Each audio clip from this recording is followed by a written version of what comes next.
سورہ ابراہیم میں بتا دیا گیا ہم کو کہ وہ تو قیامت کے دن صاف انکار کر دے گا. وہ کہے گا انی کفرت بما اشرکتمونی من قبل، میں تو صاف انکار کرتا ہوں اس شرک کا جو تم مجھ کو شریک کرتے رہے اس سے پہلے.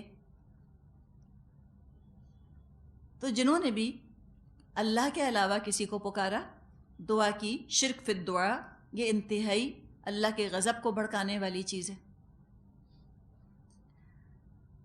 اور جنہوں نے لوگوں کو ترغیب دی کہ تم مجھ سے دعا مانگو، تو مجھ سے دعا مانگو گے تم کو تمہاری مراد مل جائے گی، تو وہ ترغیب دینے والے اور دعا مانگنے والے یہ سب جہنم میں ڈال دیے جائیں گے. آگے فرمایا آیت نمبر 7، وَإِذَا تُتْلَى عَلَيْهِمْ آيَاتُنَا بَيِّنَاتٍ قَالَ الَّذِينَ كَفَرُوا لِلْحَقِّ لَمَّا جَاءَهُمْ هَذَا سِحْرٌ مُبِينٌ. ان لوگوں کو جب ہماری صاف صاف آیات سنائی جاتی ہیں اور حق ان کے سامنے آ جاتا ہے تو یہ کافر لوگ اس کے متعلق کہتے ہیں یہ تو کھلا جادو ہے. بس ایک سحر کا نام اس کو دے دیا. جب قرآن ان کے سامنے پڑھا جاتا تھا صاف محسوس تو کرتے تھے کوئی تاثیر ہے اس کے اندر، دلوں کو ہلا دیتی ہے. ابو جہل جیسے سرداروں کے بارے میں بھی آتا ہے کہ چھپ چھپ کر نبی اکرم صلی اللہ علیہ وسلم سے قرآن سنتے تھے. جب نبی اکرم صلی اللہ علیہ وسلم خانہ کعبہ کے پاس تلاوت فرماتے تھے قرآن کی، یہ آ کر سنا کرتے تھے. حج کے زمانے میں جب قافلے آتے تھے تو یہ مکے کے سردار ان کے پاس جا جا کر کہتے تھے کہ تم یہ کلام مت سننا، یہ جادو جیسا کلام ہے، تمہیں تمہارے آبائی دین سے یہ کلام پھیر دے گا. اس کلام نے تو گھر گھر لڑائی ڈلوا دی ہے. تو قرآن کا غیر معمولی ہونا اس وقت بھی انہوں نے محسوس کر لیا تھا. تو چلے انہوں نے تو اس کو جادو کا نام دیا، لیکن افسوس کی بات یہ ہے کہ آج مسلمانوں میں سے بھی کچھ لوگوں نے بس ایک مقصد بنا لیا ہے قرآن کا، صرف ایک مقصد کے لیے قرآن کو پڑھتے ہیں، برکت کے لیے یا دنیاوی مشکل دور کرنے کے لیے. آسیب کہیں بھگانا ہو تو قرآن پڑھ لیں، جسمانی صحت چاہیے تو قرآن پڑھ لیں، کوئی دنیاوی فائدہ چاہیے تو پڑھ لیں. بلکہ کچھ لوگ تو صرف وہی صورتیں پڑھتے ہیں جن کے بارے میں احادیث میں کوئی فضائل آئے ہوں، کوئی رزق کی برکت ہو یا نظر سے یا جادو ٹونے سے کوئی چیزیں، کچھ آیات یا صورتیں بچاتی ہوں، بس وہی پڑھتے ہیں. اور باقی قرآن جس کا کوئی دنیاوی فائدہ بیان نہیں کیا گیا احادیث میں، وہ پڑھتے ہی نہیں. تو یہ بھی ہم نے زیادتی کی قرآن کے ساتھ. فرمایا ام یقولون افتراہ، کیا ان کا کہنا یہ ہے کہ رسول نے اس کو خود گھڑ لیا ہے؟ قل ان افتریتہ فلا تملکون لی من اللہ شیئا هو اعلم بما تفیضون فیہ کفی بہ شہیدا بینی وبینکم وہو الغفور الرحیم. ان سے کہو اگر میں نے اسے خود گھڑ لیا ہے تو تم مجھے اللہ کی پکڑ سے کچھ بھی نہ بچا سکو گے. جو باتیں تم بناتے ہو اللہ ان کو خوب جانتا ہے. میرے اور تمہارے درمیان وہی گواہی دینے کے لیے کافی ہے، اور وہ بڑا درگزر کرنے والا اور رحیم ہے. یعنی یہ واقعی اللہ کا رحم، اللہ کا درگزر ہی ہے کہ اللہ کافروں کو یہاں بسنے دے رہا ہے. اللہ کے کلام کے بارے میں، اللہ کی ذات کے بارے میں ایسی ایسی گستاخیاں یہ کر رہے ہیں. کوئی اور سخت گیر یا بے رحم اگر اللہ ہوتا جو اس کائنات کا مالک ہوتا، ایسی باتیں کرنے کے بعد دوسرا سانس لینا ان کو نصیب نہ ہوتا، نہ کوئی ان کو مہلت ملتی. اور یہاں پر اپنی مثال دے کر سمجھایا گیا کہ دیکھو میں تو خود بھی بات ماننے والا ہوں. ان کو ضد کی نفسیات سے نکالنے کی بھی ایک کوشش ہے کہ تم خود ذرا انٹروسپیکشن کر لو. میں تم پر فتوے دائر نہیں کر رہا، میں اپنے لیے بھی کہہ رہا ہوں کہ اگر میں نے اللہ پر کوئی جھوٹی چیز گھڑی تو مجھے اللہ سے کوئی نہ بچا سکے گا. اور اللہ خوب جانتا ہے کہ تم کیا باتیں کر رہے ہو. تفیضون فیہ، افاضہ یہ لفظ ہم نے پہلے بھی سورہ بقرہ میں حج کے ضمن میں پڑھا ہے. امنڈ پڑنا، بہہ جانا. یعنی جب قرآن نازل ہونا شروع ہوا تو مکے میں باتوں کا سیلاب آ گیا. کوئی کچھ کہتا تھا، کوئی کچھ کہتا تھا. قل ما كنت بدعا من الرسل وما ادری ما يفعل بي ولا بكم ان اتبع الا ما يوحى الی وما انا الا نذیر مبین۔ ان سے کہہ دیجئے میں کوئی نرالا رسول تو ہوں نہیں، میں نہیں جانتا کل تمہارے ساتھ کیا ہونا ہے اور میرے ساتھ کیا، میں تو صرف اس وحی کی پیروی کرتا ہوں جو میرے پاس بھیجی جاتی ہے، اور میں ایک صاف صاف خبردار کر دینے والے کے سوا اور کچھ بھی نہیں۔ اب یہاں پر خود کہلوا دیا گیا ہے نبی اکرم صلی اللہ علیہ وسلم کے ذریعے سے کہ میں کسی معاملے میں خود مختار نہیں۔ اول تو یہ بات کہلوائی گئی کہ میں کوئی نیا رسول تو ہوں نہیں، تمہیں جو اتنی حیرت ہو رہی ہے، آخر اس سے پہلے بھی تو کتنے سارے انبیاء آ چکے، اور انبیاء انسانوں میں سے ہی ہوا کرتے تھے اور ان پر وحی نازل ہوتی تھی۔ آج اب دوبارہ یہ عمل دہرایا جا رہا ہے تو تم کیوں اتنے اسکیپٹک ہو رہے ہو؟ کیوں تم کو یقین نہیں آ رہا؟ کیوں تم جھٹلانے پر تل گئے ہو؟ یعنی رخ جو ہے وہ اہل کتاب کی طرف زیادہ محسوس ہو رہا ہے۔ مشرکین عرب کے لیے تو ایک نیا تجربہ تھا رسول کا آنا، 2500 سال سے ان کے درمیان تو کوئی رسول آیا نہ تھا، لیکن اہل کتاب تو خوب پہچانتے تھے۔ انہیں کیوں حیرت ہو رہی تھی؟ حیرت نہیں ہو رہی تھی، ماننا نہیں تھا، لہذا حیرت کے پردے کے پیچھے اپنا کفر چھپا رہے تھے، بے یقینی کے پیچھے اپنا کفر چھپا رہے تھے دراصل۔ اور پھر امت کے لیے بھی یہاں رہنمائی ہے کہ کہیں یہ نہ ہو کہ ایک گروہ انسانوں کا تو رسول دشمنی پر آمادہ ہو جائے، اس میں حد سے بڑھ جائے، اور ایک گروہ انسانوں کا رسول سے محبت میں بہت آگے بڑھ جائے اور رسول کا درجہ اللہ کے برابر کر دے، عالم الغیب سمجھنے لگ جائے نبی اکرم صلی اللہ علیہ وسلم کو۔ تو یہاں بتا دیا گیا کہ رسول اللہ صلی اللہ علیہ وسلم علم میں خود مختار نہیں تھے، انڈیپینڈنٹ نہیں تھے، بلکہ ڈیپینڈنٹ تھے۔ اللہ کی وحی پر ان کا دار و مدار تھا۔ جو مستقبل کی خبریں اللہ وحی کے ذریعے سے بتا دیتا تھا وہی نبی اکرم صلی اللہ علیہ وسلم کے علم میں آیا کرتی تھیں، اور جو باتیں آپ کو وحی کے ذریعے سے نہ بتائی جاتیں آپ کو پتہ نہ چلتی تھیں۔ ایک دفعہ آپ کی اونٹنی گم ہو گئی تو اس پر بڑا مذاق اڑایا منافقین نے کہ یہ صاحب تو آسمان کی خبریں لاتے ہیں، اپنی اونٹنی کا نہیں پتہ۔ پھر غزوہ مستلق کے موقع پر عائشہ رضی اللہ عنہا کا ہار گم ہو گیا، کتنی دیر پورا قافلہ ٹھہرا رہا، جب قافلہ اٹھا تو جس اونٹ پر عائشہ سوار تھی اس اونٹ کے نیچے سے ہار نکل آیا، تو نبی اکرم صلی اللہ علیہ وسلم کو تو نہ پتہ چلا کہ عائشہ کا ہار کہاں ہے۔ تو کئی آپ کو واقعات ایسے ملیں گے جس سے کہ آپ کا انسان ہونا اور وہی پر اپنا دار و مدار آپ کا ہمیں پتہ چل جاتا ہے۔ تو یہ دعویٰ درست نہیں کہ آپ عالم الغیب تھے، عالم الغیب صرف اللہ کی ذات ہے۔ تو محبت ہی محبت میں شرک میں کہیں انسان مبتلا نہ ہو جائے، اس کے بارے میں محتاط رہنے کی ضرورت ہے۔ فرمایا قل ارأیتم ان کان من عند اللہ وکفرتم بہ وشہد شاہد من بنی اسرائیل علی مثلہ فآمن واستکبرتم ان اللہ لا یہدی القوم الظالمین۔ اے نبی صلی اللہ علیہ وسلم ان سے کہیے کبھی تم نے سوچا بھی اگر یہ کلام اللہ ہی کی طرف سے ہو اور تم نے اس کا انکار کر دیا تو تمہارا کیا انجام ہوگا؟ اور اس جیسے ایک کلام پر تو بنی اسرائیل کا ایک گواہ شہادت بھی دے چکا ہے، وہ ایمان لے آیا اور تم اپنے گھمنڈ میں پڑے رہے۔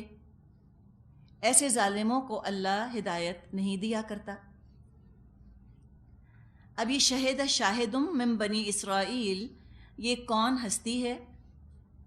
بنی اسرائیل کا یہ گواہ کون ہے؟ اس میں مفسرین کے بہت سے مختلف اقوال ہمیں ملتے ہیں۔ کچھ کا کہنا یہ ہے کہ یہاں مراد شہد شاہدن سے، یعنی شاہد سے مراد یہاں پر بنی اسرائیل کے عالم عبداللہ بن سلام رضی اللہ عنہ ہے۔ لیکن بات یہ ہے کہ عبداللہ بن سلام تو مدینہ ہجرت کے بعد ایمان لائے، اور یہ آیات تو مکے میں نازل ہو رہی ہیں، یہ مکی آیات ہیں۔ تو پھر کچھ کا خیال یہ ہے کہ اس سے مطلب ہے، یعنی کہ شاہد سے مراد ہے یہاں پر پوری قوم بنی اسرائیل، کہ جو تورات پر اور موسیٰ علیہ السلام پر ایمان لائی۔ تورات میں بھی اسی طرح شریعت موجود تھی جیسے کہ قرآن میں موجود ہے۔ تو ان کو دعوت دی جا رہی ہے کہ دیکھو، جب موسیٰ علیہ السلام تورات لائے، ان کی قوم نے مانا، تو اے مشرکین مکہ، تم کیوں نہیں اپنے صاحب کی، اپنے ساتھی کی بات مانتے؟ اور اگر نہیں مانو گے تو اللہ جو ہے وہ ظالموں کو ہدایت نہیں دیتا۔ تو یہاں پر بھی دیکھیں ایک رسک فیکٹر ان کو بتا دیا گیا کہ مان لو گے تو نقصان کچھ نہیں، فائدہ ہی ہوگا، اور نہیں مانا تو نقصان کا رسک بہت زیادہ ہے، تو بہتر ہے کہ تم یہ رسک اتنا بڑا مت لو۔ رکوع نمبر 2 شروع ہو رہا ہے، آیت نمبر 11، فرمایا وَقَالَ الَّذِينَ كَفَرُوا لِلَّذِينَ آمَنُوا لَوْ كَانَ خَيْرًا مَا سَبَقُونَا إِلَيْهِ۔ جن لوگوں نے ماننے سے انکار کر دیا ہے، وہ ایمان والوں کے متعلق کہتے ہیں اگر اس کتاب کو مان لینا کوئی اچھا کام ہوتا تو یہ لوگ اس معاملے میں ہم سے سبقت نہ لے جا سکتے تھے۔ وَإِذْ لَمْ يَهْتَدُوا بِهِ فَسَيَقُولُونَ هَذَا إِفْكٌ قَدِيمٌ۔ چونکہ انہوں نے اس سے ہدایت نہ پائی، اس لیے اب یہ ضرور کہیں گے یہ تو پرانا جھوٹ ہے۔ اب یہاں بھی ایک بگڑے ہوئے معاشرے کی تصویر کھینچی جا رہی ہے۔ جیسے بگڑے معاشرے میں، مادہ پرست معاشرے میں عقل مندی کا، حکمت کا معیار دولت کا جمع ہونا ہوتا ہے، ان کے ہاں بھی یہی معیار تھا، مکے والوں کے ہاں۔ مطلب یہ ہے کہ اگر یہ قرآن جو کچھ بتا رہا ہے، اگر یہ باتیں سینسیبل ہوتی، عقل مندی پر مبنی ہوتی اور باعث عزت ہوتی، تو ہم جیسے بڑے سردار پہلے مانتے۔ اور کب مانتے بڑے سردار ان کے؟ اس وقت مانتے جب قرآن پر ایمان لانے سے ان کی دولت میں اور ان کے مقام میں، عزت افزائی میں فوراً کے فوراً اضافہ ہو جاتا۔ اب اگر دنیا نہیں مل رہی قرآن کو ماننے سے تو کہتے ہیں ماننا بیکار ہے، کیوں مانے؟ تو ان کا خیال یہ تھا کہ اگر اس میں کوئی خیر ہوتا، لو کانا خیرن، اگر اس میں کوئی خیر ہوتا قرآن میں، ما سبقونا الیہ، یہ ہم سے سبقت نہ کر سکتے۔ تو یہ کون ہے؟ بلال یا عمار یا خباب رضی اللہ عنہم، کہتے ہیں یہ غلام، نعوذ باللہ، یہ کمی کاری ہمارے معاشرے کے، یہ مانتے اس کو، ہم جیسے سردار مانتے، ہم ہیں اتنے عقل مند۔ ہمیشہ پیسے والوں کو گھمنڈ یہ رہا کہ ہم سب سے اچھے ہیں معاشرے کے اندر، حالانکہ اس سے بڑی غلط فہمی پیسے والوں کو اور ہو نہیں سکتی۔ ہر احمق کے پاس، ہر گناہگار کے پاس، ہر اللہ کے باغی کے پاس پیسہ آ سکتا ہے۔ سورہ زخرف میں تو اللہ تعالیٰ نے یہ بیان فرمایا ہے کہ اگر یہ نہ ہوتا کہ سبھی کی سب کافر ہو جائیں گے تو اللہ سے کفر کرنے والوں کو تو اللہ بہت کچھ دے دیتا۔ تو یہ بالکل بات درست نہیں کہ پیسے والے جو ہوتے ہیں وہ سب سے زیادہ عقل مند ہوتے ہیں، بلکہ آپ دیکھیں بعض دفعہ یہ پیسہ اور پریسٹیج جو حاصل کرنے کی دوڑ ہوتی ہے نا، اس میں پیسے والے ہی بہت کمپرومائز کرتے ہیں دین پر، اس لیے کہ they have more to lose. بات یہ ہے نا، ہائی سٹیکس کے ساتھ کھیل رہے ہیں نا وہ ذرا سا دین پہ کمپرومائز کریں تو دنیا کا بہت بڑا فائدہ ان کو ملتا ہے، تو ان میں زیادہ ٹیمپٹیشن ہوتی ہے دین کے احکامات کو توڑنے کی۔ غریب بیچارہ تو ہے ہی غریب، اس کو تو صبح بھی سوکھی روٹی کھانی ہے، شام کو بھی سوکھی روٹی کھانی ہے، تو اس کے لیے ٹیمپٹیشن کم ہے اسلام کی تعلیمات پر کمپرومائز کرنے میں، اور اس کو کوئی بہت بڑا فائدہ نہیں مل رہا اگر وہ دین کے احکامات کو نہ مانے۔ مثال کے طور پہ کس کی بات کریں؟ رشوت کی بات کر لیں، ٹھیک ہے؟ ایک غریب ہے، اول تو اس کے پاس پیسہ نہیں کہ رشوت دے، کہاں پیسہ ہے؟ اور رشوت دے کے بہت سے بہت وہ کیا کر لے گا؟ وہ بہت معمولی سا فائدہ حاصل کر لے گا، ٹھیک ہے؟ ایک امیر آدمی ہے، اس کو رشوت دے کے کتنا فائدہ حاصل ہوگا؟ بہت زیادہ۔ وہ تو بہت بڑی رقم رشوت میں دے سکتا ہے، اور وہ بڑی رقم رشوت میں دے کر ہو سکتا ہے وہ کہیں بہت بڑی مراعات، کوئی بہت بڑا کنسیشن حاصل کر لے جس سے اس کو لاکھوں کا، کروڑوں کا فائدہ مل جائے۔ تو امیر لوگ، اس کو ہم انگلش میں کہتے ہیں نا، دے پلے وتھ ہائی اسٹیکس، ان کا بہت زیادہ فائدہ ہو رہا ہوتا ہے، تو ان کے اندر بہت زیادہ ترغیب پیدا ہوتی ہے اللہ کے احکامات کو توڑنے کی، یا اللہ کے احکامات پر کمپرومائز کرنے کی، یا اللہ کے احکامات میں تحریف کرنے کی. اور غریبوں کو اتنی ٹیمپٹیشن نہیں ہوتی، اتنا فائدہ ان کو نہیں مل رہا ہوتا.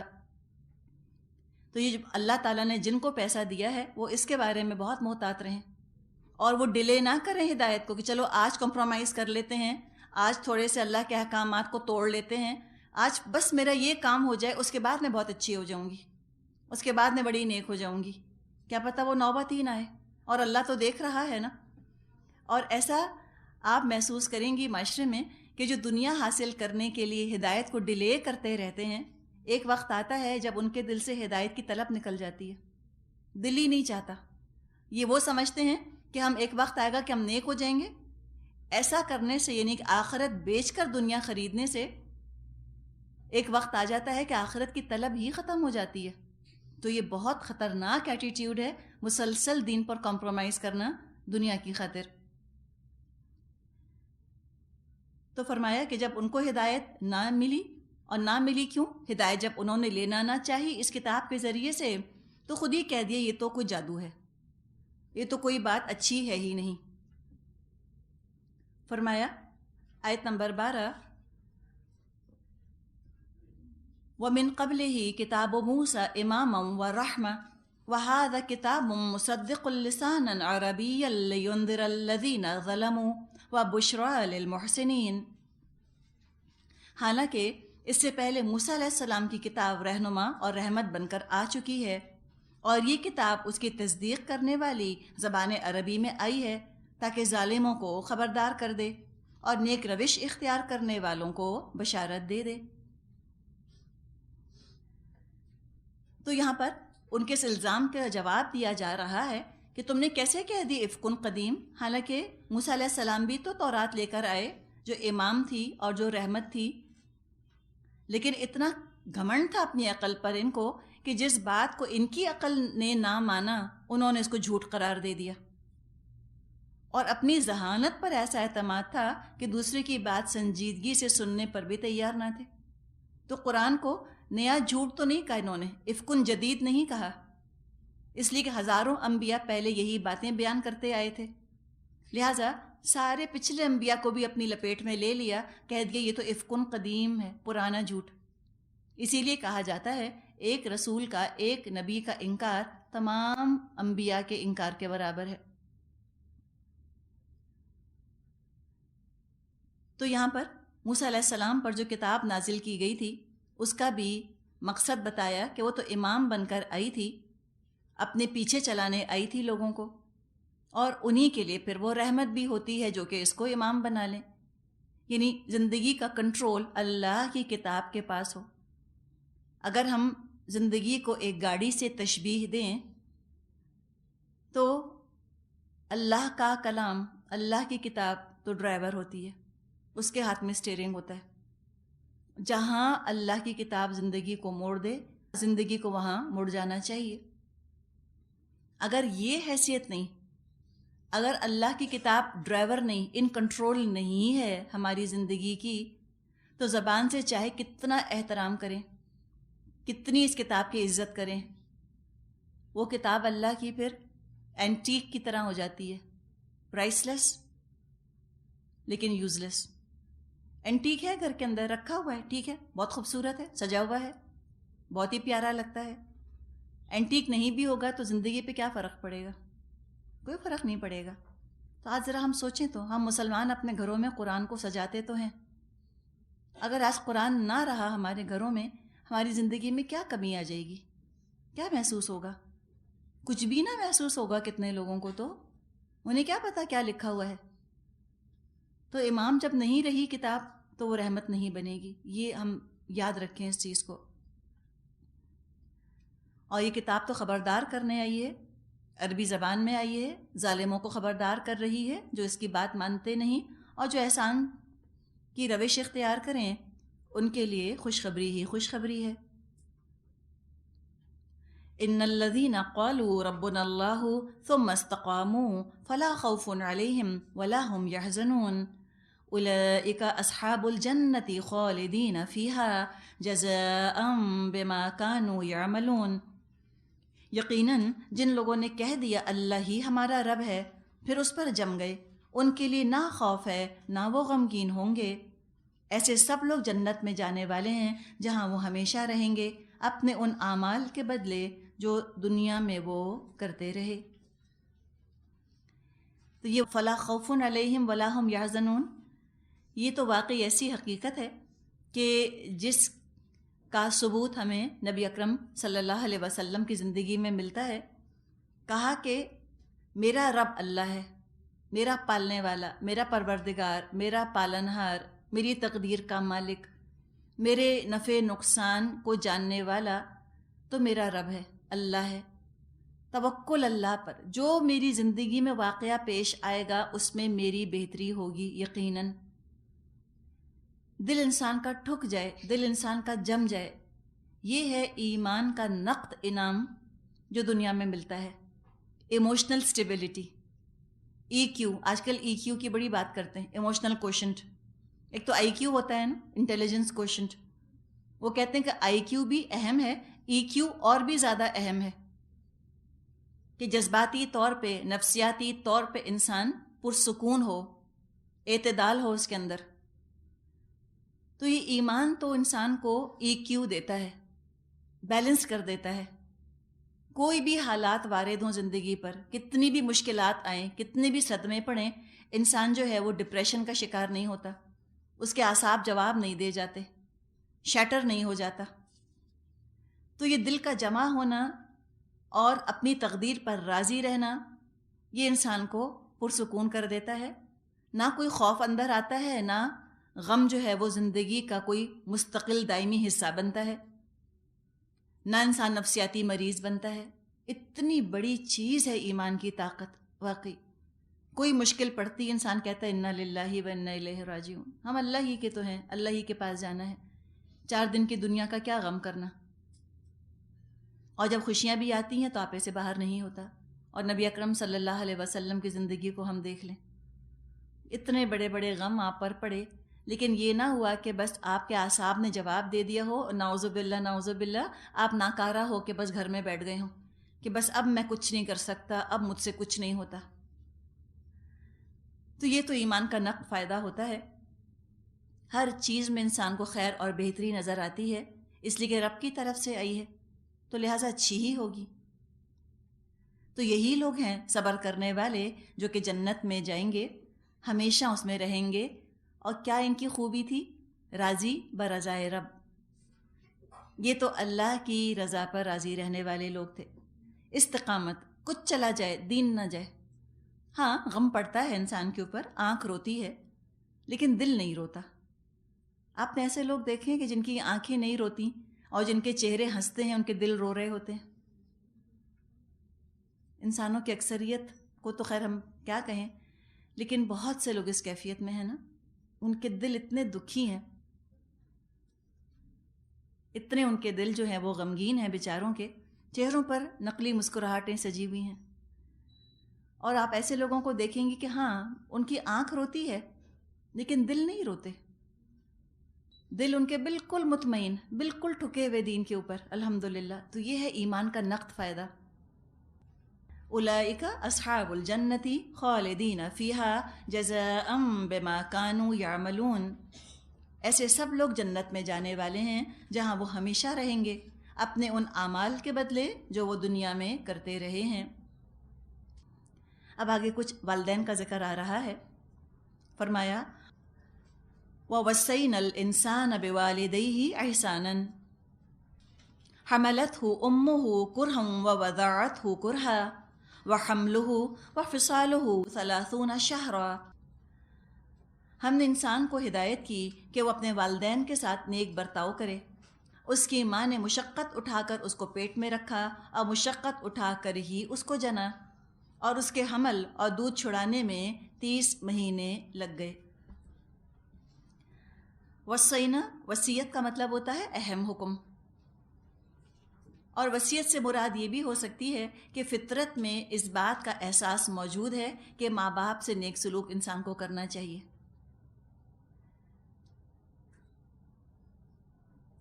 ہم دیکھتے ہیں کہ بزرگوں کا احترام اور بزرگوں میں سے بھی خاص کر والدین، ان کا خیال کرنا، یہ خاص طور پہ انسان کی صفت ہے۔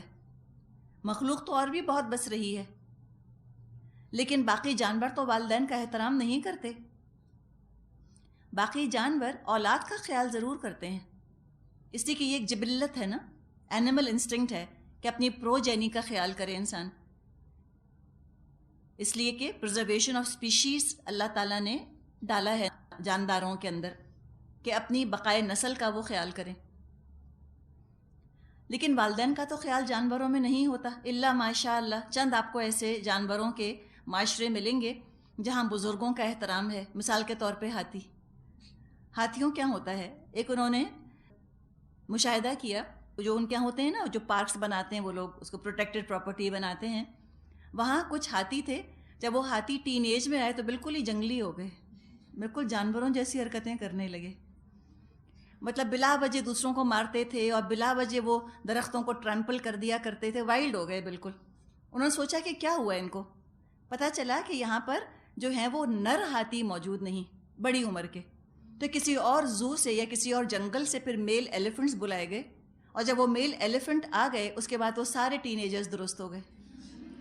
تو ہم جو اپنے بچوں سے کہتے ہیں کہ ٹھہر جاؤ ابا کو آنے دو، تو ہم غلط نہیں کہتے، بعض جانوروں کے اندر بھی یہ چیز پائی جاتی ہے کہ وہ اپنے جو ان کا اپنا گروہ ہوتا ہے اس کے بزرگوں کو وہ خاص طور پہ اپنے ساتھ رکھتے ہیں، لیکن یہ بہت کم، جانوروں کے اندر یہ چیز نہیں۔